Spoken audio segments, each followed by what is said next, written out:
When I was a child, I was fascinated by ancient history. The Bronze Age civilizations of the Aegean, especially the Minoans, amazed me and came to life out of the Time Life magazine book, Epic of Man.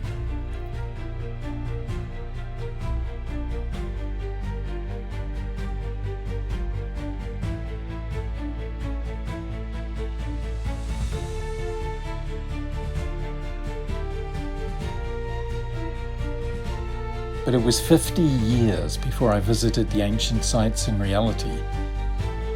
And there, I discovered a treasure beyond any I imagined as a child.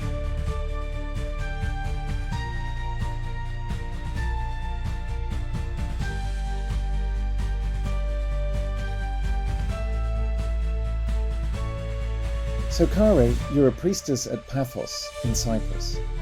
Now I notice that the goddess you acknowledge has no statues, and you just call her Warnasa, the lady. You don't even allow animal sacrifices there. So how does this fit with the position of Cyprus in the Greek world? Greek cults usually are big on statues and sacrifices. Thanks for asking. I guess the easiest way to understand our position is to notice that we have stone bull's horns above the sanctuary, and we have a conical stone representing the power of the lady.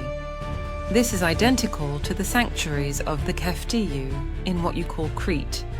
You'll notice that we perform the same energy exercises here in Paphos as do the people at Knossos in Crete, and our goddess, like theirs, has raised arms. So this is a branch of what we would call the Minoan cult? You could say that. Our activity is not focused on who the goddess is, but instead on the actual experience of oneness that we create with our exercises and with the sacred oils that we call ambrosia. For us, the goddess simply represents the fertility, the abundance of nature.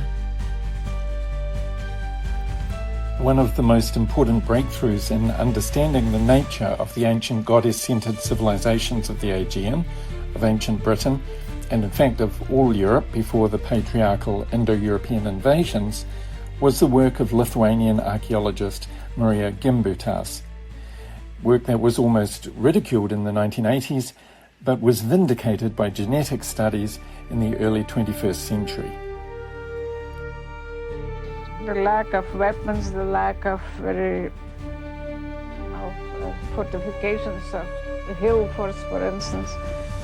This shows that people for thousands and thousands of years could have lived in peace without much conflict between each other.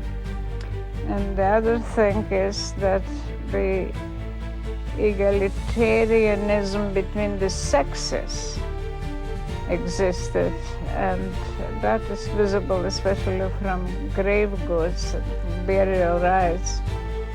People somehow didn't glorify individuals at that time. In burial we can see that all female or male were equal, and there was no ranking. In death we were all equal. So therefore I tend to use the term matristic instead of matriarchal, or just use matrilineal system. That is what I see that it existed. However, the queen or priestess was on top, and she probably had a council of women, which is very well evidenced in later historical times and also in mythology and in archaeological finds.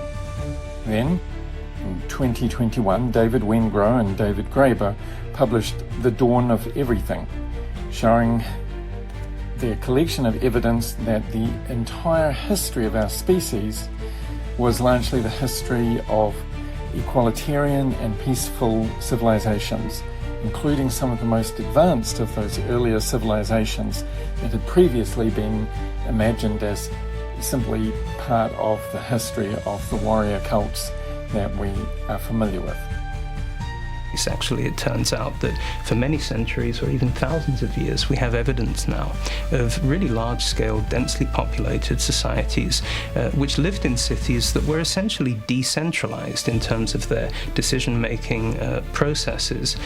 So they don't have the kind of impersonal bureaucracies that we just sort of take for granted today and feel are kind of inevitable. Surprisingly peaceful matrilineal societies have even persisted into the 21st century. And for example, when we travelled to the Hopi lands in the United States of America, then we spent time with Ragana, who was the leader of the Women's Society, and she explained to us that in the Hopi world, women care for the land, men do not have control or say over what happens with the land. Women own the land, and people live in their mother's house, and if they get married, they move to their wife's house.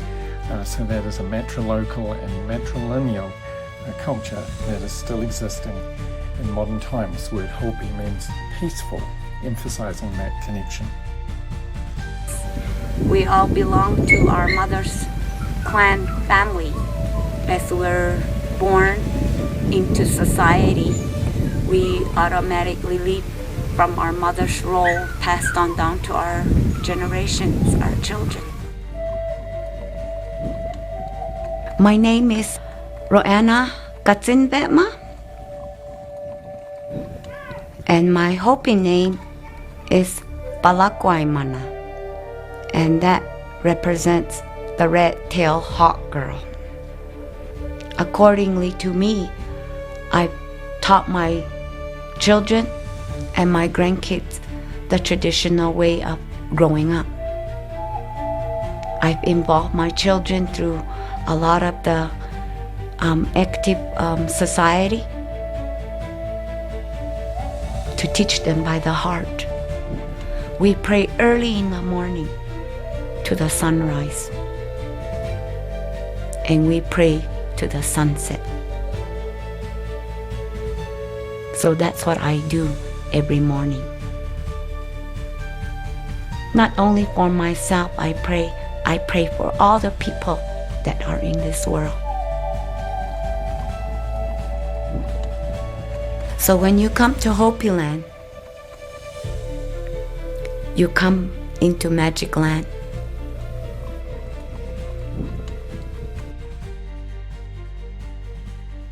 Perhaps it is the destiny of our generation to rediscover this time before war, before tyranny, and to recreate that state in the modern world.